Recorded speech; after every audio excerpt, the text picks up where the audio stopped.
आमच्या प्रतिनिधींनी या संदर्भात अधिक आढावा घेतलेला आहे, पाहूयात। पाचोरा रेल्वे स्टेशनवरून अगदी काही अंतरावर असलेले एका ट्रेनचा अपघात झालेला मी त्या ठिकाणी या दृश्यांमध्ये आपण बघू शकतो। याच ठिकाणी जो स्पॉट आहे या ठिकाणी अपघात झालेला आहे।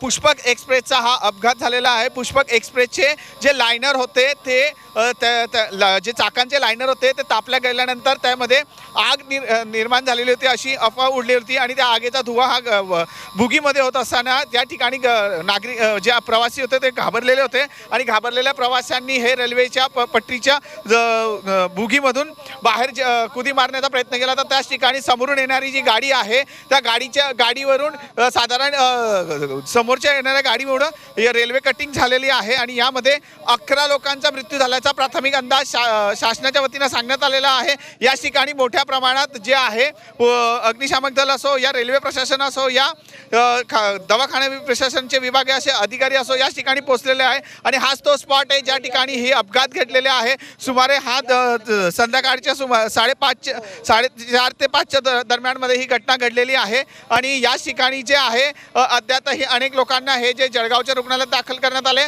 बाकीच्यांना जे आहे जे आहे पुढील उपचारासाठी पाचोरा रुग्णालयात दाखल करण्यात आले। प्रशासन अद्याप या ठिकाणी पोहोचलेलं आहे पण मात्र मृत्यूंचा आकडा अद्याप 11वरून अधिक वाढू शकतो का हे अद्याप सांगू शकत नाही। वाल्मिक जोशी, झी मीडिया, जळगाव।